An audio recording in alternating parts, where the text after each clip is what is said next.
So, coffee has been retrieved. And another topic I wanted to discuss was raising rainbow babies and how that looks different. And just things that people don't realize about rainbow babies. First of all, if you are trying to conceive a rainbow baby, or if you are pregnant with a rainbow baby, I wish you all the luck in this world, and I am with you, and I see you, and I'm wishing on every single star that everything good happens to you, because you deserve it. Because anyone who has lost a child and is aching to have a baby just deserves to have their children with them.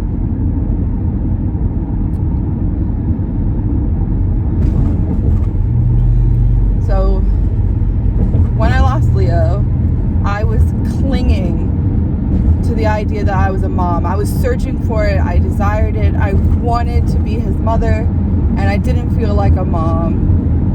And I've now come to the realization that, like, I still parent Leo. It looks very different than Ben and Grace, but I still am his mom, and I'm still actively his mom every single day by thinking about him, by doing these, by bringing awareness. Like, this is how I parent him, by showing him the good that came out of his life. He has touched me and forever changed me, and I continue to strive to be a better person, because that's really what parenthood is wanting to be the best you possible. Whether or not your child lives or dies, they have changed you, and you want to be better because of them. That's what parenting is, so fundamentally.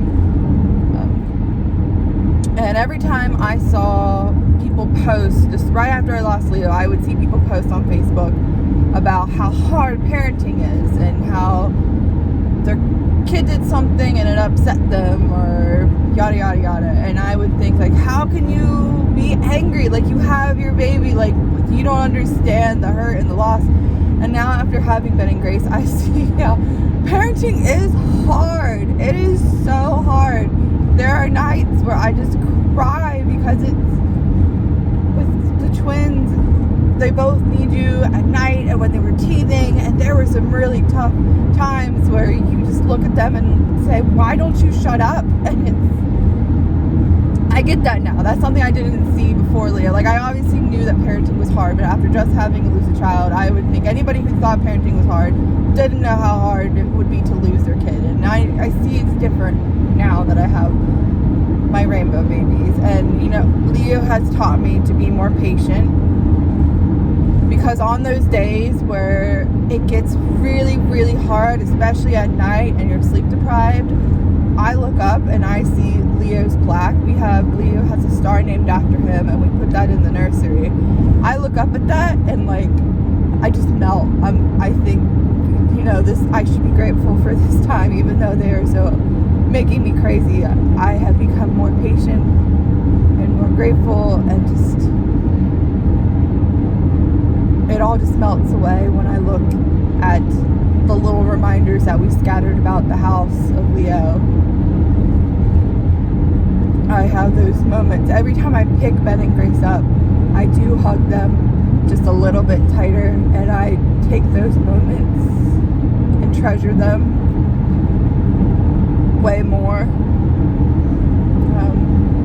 There are really tough parts about having rainbow babies. Like, every milestone becomes a little bittersweet.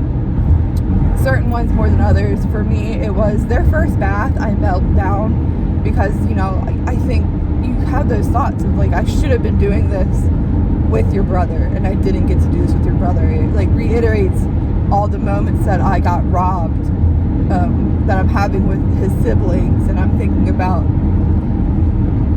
all the moments I would have had with him. Their first birthday, the twins' first birthday, was really hard. Throwing them a party. Actually, COVID made it easier, because I didn't really throw them a party, but that idea of, like, you know, I don't get to throw Leo the birthday parties that you want to throw your baby.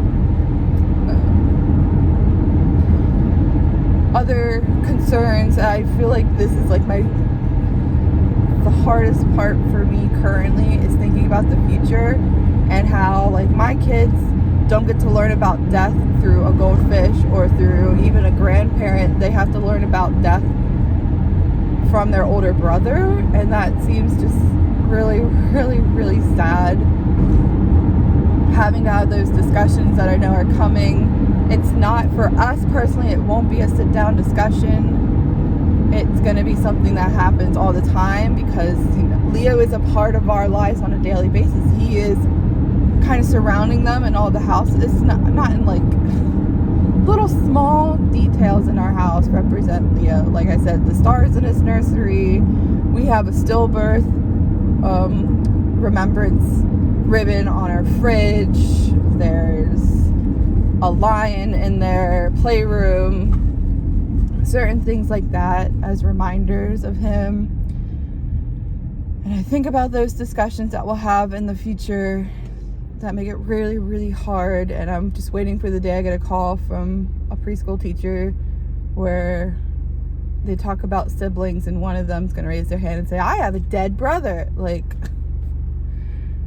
those things stress me out when I think about them, about how I'm going to deal with death. And what hurts my heart the most is like I can't force Ben and Grace to love Leo like a brother. I can tell them about him. I can show them how much I love him and how much he means to Dylan and I. And I'm hoping that they kind of get it in a sense that, you know, they love him too, even though they've never met him. All they hear are stories. But I'm like scared to see their reaction of like either like they don't care or it's just something that makes mommy sad, or like what their reaction will be, because I can't. How do you explain, how do they bond with a sibling that's not there? So I have lots and lots of worries about that I'm currently going through now, and that's why I love meeting women who've gone through this and who are farther along than I am, and I view those women as mentors, and I'm so appreciative that they're willing to share their stories with me. And I ask them questions about how they deal with explaining this to their babies and how it looks for them. And I love being that for someone else. I'm almost 3 years out of that day, and it's just, I've learned a lot and I want to share, but there's so much more that I'm learning. So people don't realize with my rainbow babies, I have to figure out a way how to talk about it with them. That's not traumatizing. I'm always afraid I'm going to traumatize them in some way. And I want to say things right. And I want to be honest. I don't want to just like cap things when they have specific questions. And I know it's coming because I hear it from other lost moms. Like their kid asks, if you just say like, oh, they're in heaven. And so they say, well, why can't we go there? When do we get to go to heaven? Or how, you know. Questions are coming, and I want to be prepared, and I want to say it the best way possible. And it's hard that this is the path that they have to go, that they have to have this kind of sadness. But I know in my heart that they will be better humans for it. They are gonna have an understanding like no other, and I'm gonna learn from them and how they accept this information is going to be different. And I'm going to learn how, just so much from these two little kids. They have taught me colors that I didn't even know existed. And so has Leo. Leo has still present every day, and I don't think people realize that it's not over. It'll never be over. It's a continuation.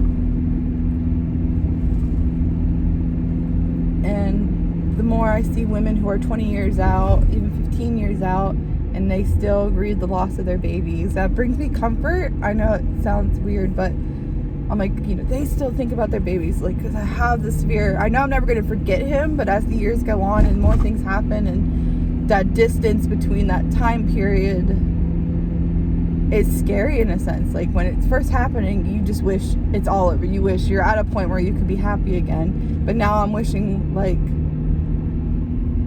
I want to hold on to him for dear life, and that's what I'm doing. But I'm still moving forward.